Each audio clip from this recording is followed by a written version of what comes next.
Joining us now in a rare and exclusive interview is Mastercard's CEO, Michael Miebach. It's great to have you back on the show. Welcome.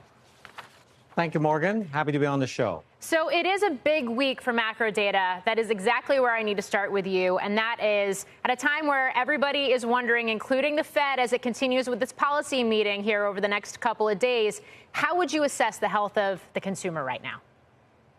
So we take a broader look around the world. The picture isn't any different than here in the United States.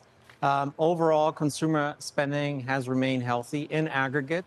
As you just said, there's difference across different parts of the consumer segments, lower income, higher income, middle class. But overall, spending has remained solid. We're about to release our spending pulse for the month of May.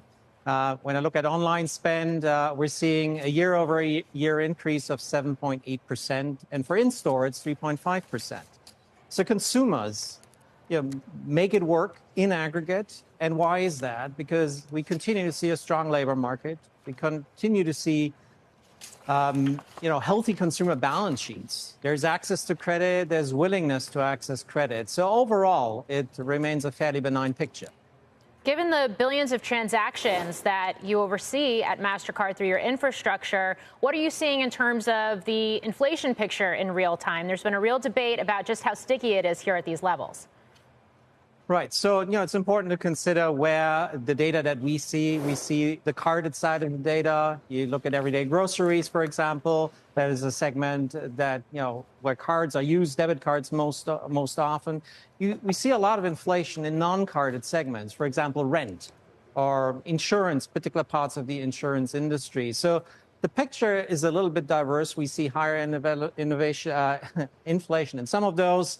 When it comes at the carded side of things overall, in some countries, it remains above expectations. Here in the U.S., we've seen the latest data. But nevertheless, the consumer has adjusted to that.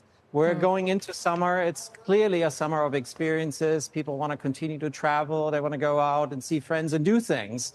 And these are trade-offs that the consumer is making. Another aspect is, with inflation not rising any longer in many countries around the world, the consumer starts to feel more empowered, and they're making decisions that are now looking for promotions, and they're making a call on what they want to spend on in this, what I would call the experience summer.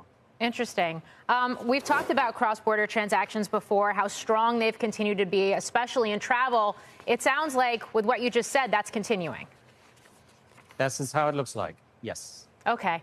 In terms of how consumers are making their payments on goods and services, has there been any change in that, or are they still turning to their credit cards and their debit cards?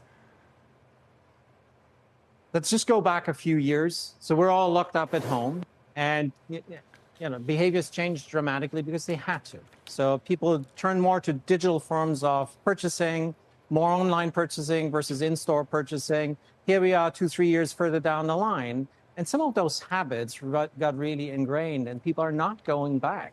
We saw in-store spending rise, but online is there. We also see a proliferation of alternative payments coming around. There's your debit card, there's your credit card. Tremendous value brought, but there's buy now, pay later. There's a whole range of options.